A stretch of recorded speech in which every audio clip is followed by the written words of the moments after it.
بسم الله الرحمن الرحیم. د نن ورځې موضوع چې ده زموږ تاسې د ETL د پروسس په پراکټیکل کار باندې دی چې موږ تاسې څنګه کولی شو چې د سکویل د لارې یا هم هغه سټور پروسیجرونه چې د ETL د پروسس لپاره موږ تاسې په کار اچوو هغه اجرا کړو. نو د نن ورځې موضوع موږ پر دې باندې ده چې د ETL په پروسس کې یعنی اکستراکټ ترانسفر لوډ د زموږ تاسې د پرایمري ډیټابیس څخه دلته چې موږ تاسې په هغه تېرو ډیزاینو کې ولیدله دلته موږ دغه MIS درلودی، بیا د دې دپاره موږ تاسې یو دانه DFM جوړ کړئ د سبا DFM په نامه باندې چې په دې کې زموږ تاسې د ډایمنشن کیټګوري ده، ډایمنشن ډیټ دی او پروډکټ دی، فیکټ سیل دی. نو اوس راځو دلته موږ تاسې داسې پروسیجرونه لیکو، داسې سټور پروسیجرونه لیکو چې د هر یوه لوډر جلای او د هر یو پر هغه وخت باندې پیریود باندې رن سي. نو په ترتیب سره دلته موږ تاسې یو لوډر لیکو، یو لوډر ډیزاینوو. دا لوډر د ډیزاینولو څخه وروسته موږ تاسې اپریشنونه سرته رسوو. نو زه راځم دلته زموږ تاسې په اساسي ډیټابیس کې اول لوارې زه دغه سټاتیک ډایمنشن یو خو دا پری ډیفاین ډایمنشن نه دي، یعنې مخکې د مخکې پیژندل سوي چې زه غواړم د خپل هغه مین ډیټابیس څخه چې دلته زموږ دغه MIS دی د دې څخه هغه ټیبلونه راواخلم چې دغه ټیبلو کې زموږ تاسې د پروډکټ کیټګوریانې موجودې او یا هم کیټګوریز موجود دي. نو دلته موږ تاسې راځو، دلته د آیټم کیټګوریز په نامه یو ټیبل شته، د دې څخه کومه ډیټا پرته ده، په دې کې دا کیټګوریانې موجود دي. کیټګوري نیم زموږ تاسې په کار دی او ډسکریپشن به دلته موجود نه وي، خیر خو نو کیټګوري نیم به موږ ځینې وغواړو. دلته زموږ دلته د په DFM کې یا ډایمنشنل فیکټ موډل کې زموږ تاسې په ډېر بخښنې سره دلته په دې ځای کې نو نه، دلته موږ تاسې کوم هغه DFM چې مخکې موږ ډیزاین کړی وو هغه خو نو دلته موږ تاسې لرو چې د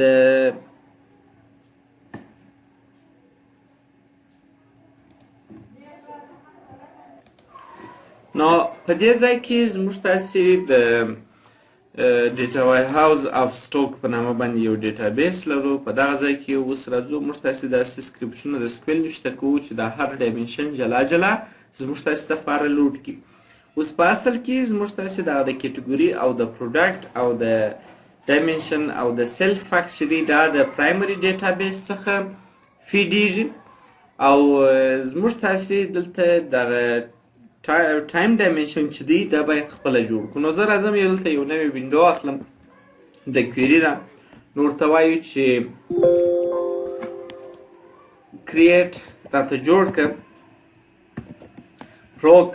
یو دانه پروسیجر یا سټور پروسیجر. نو ورته وایو چې دا سټور پروسیجر بیا د یو سکرپټ د ټوټې دی چې مثلا د ضرورت په وخت کې ودې ته کال کړو. نو دلته هدف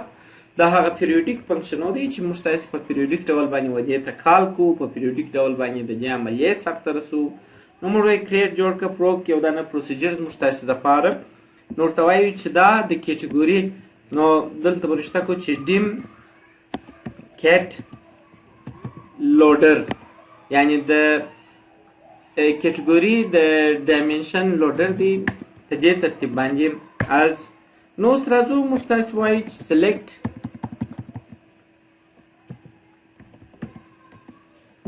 هغه معلومات چې موږ غواړو هغه موږ دلته ذکر کوو، پر هغه معلومات باندې بحث کوو چې کوم معلومات موږ تاسې سلیکټوو، کوم معلومات موږ تاسې رااخلو. نو دلته راځو زموږ تاسې د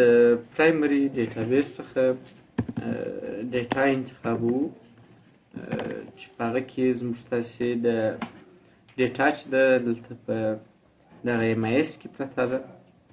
نو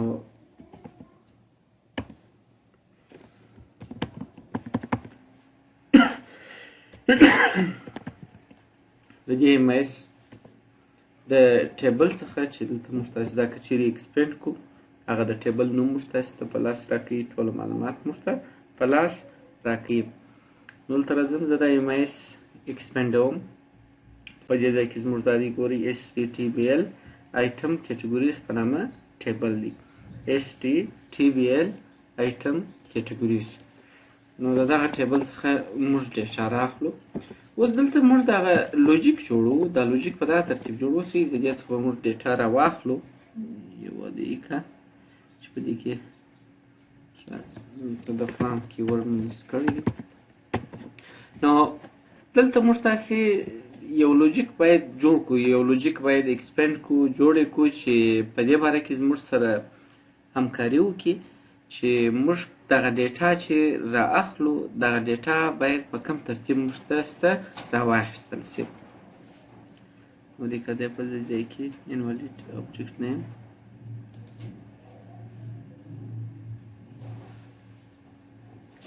ښه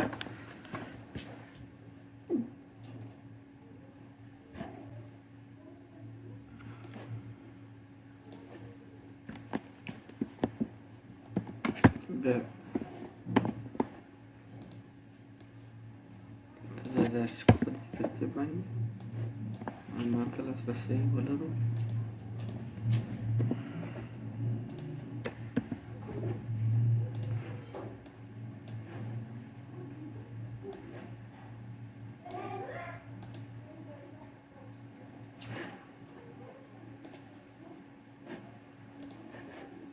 په دې ځای کې موږ تاسې د دې څخه د DBO سکیما څخه باید دغه ډیټا راواخلو او دلته لاسرسی ورته شته اوس دا موږ تاسې په اساسي ډیټابیس کې دغه ټوله ډیټا په دې ترتیب باندې موجوده ده نو موږ ته وایي چې کریټ جوړ کړه پروګ یو پروسیجر د ډیم کیټ لوډر دا ډیټا خو به راته راواخلي په دغو ډیټاو کې زموږ تاسې صرف الصرف ID پکار ده حتی موږ تاسې به دې ته ووایو چې کیټ ورته ووایو کیټ ډیټا ټیبل څخه زموږ تاسې ID پکار ده هغه څخه وروسته د کیټ ډیټا ټیبل څخه زموږ تاسې د کیټګوري نیم پکار دی اوس اصلي مسله دغه شی ده چې موږ تاسې دلته د خپل دغه کیټګوري ډایمنشن چې موږ تاسې لوډو دا کالمونه بیا دلته وګورو نو دغه ته ډیټا وراچو نو موږ وایو چې دا دوه سلیکټ موږ وایو چې انزرټ انټو دلته به هغه ټیبل ورته انتخاب کړو چې کوم ټیبل ته موږ تاسې ډیټا ورته اچو نو موږ ورته وایو چې د ډیم کیټګوري ټیبل ته یې ورته اچو کالم نومونه به سپیسیفای کړو چې دلته کیټګوري ID او کیټګوري نیم وي اوس دا په دې ترتیب باندې موږ تاسې دا ډیټا وراچو خو که دا موږ په پیریوډیک باندې چلو نو دا به هر ګړی دغه ډیټا چې یو پلان اخیستي بار بار به دغه ډیټا راخیستل کېږي بار بار به دا ډیټا کاپي کېږي اضافه کېږي به نو دلته باید موږ تاسې یو سرچ د یو دغه ولرو چې کومه ډیټا یعنې لوجیکل ډول که موږ تاسې پر دې باندې فکر وکړو په منطقي ډول باندې نو موږ وایو چې موږ ته هغه کیټګوریانې راکړه چې در مخه دې نه یې راکړي نو موږ وایو چې ویر چیرې چې کیټ د کیټ ID not in نه یې چیرې نه یې نو موږ دلته لیکو چې select ID from ډیم کیټګوري اوس ګورئ دلته موږ تاسو ته یعنې هغه ریکارډونه راواخله چې مخکې دا زموږ د ډیم په کیټګوري کې نه یې لوډ شوي اوس ګورئ که زه داسې وم ماته به ټوله ټیبل راواخلي ګورئ ټول ډیټا دلته موجوده ده دا ګورئ دا آیډیانې دا ټوله یې راواخیستې او که چیرې زه دا سکرپټ رن کړم اوس په دې ډول باندې دی به ماته یو 40 دانې کیټګوري راوخي او که بیا دغه شی رن کړم ما تاسو ته به هېڅ شی راوانخي په دې خاطر دغه آیډیانې راخیستې دي یعنې نوې کیټګوري که په د اپریشنل ډیټابیس کې اضافه شوله دی بیا هغه وخت دغه شی وراچوي اوس ګورئ د ډیم کیټګوري ټیبل که چیرې موږ تاسې وګورو په دې کې دا یو 40 کیټګوري نومان ټول راغلي دي خیر دا به موږ راواخلو دا به ایسته کړو ډیلیټ به کړو نو دا و د زموږ تاسې د یوه ډایمنشن د لوډر سکرپټ دی چې موږ تاسې جوړ کړئ زه به په دا په 15 سره رن کړم نو راځم دلته موږ تاسې په دې ځای کې په سټور پروسیجرز کې که چیرې زه دی ریفریش کړم په دې ځای کې ګورئ دا ډیم کیټ لوډر راغلی دی جوړ شوی دی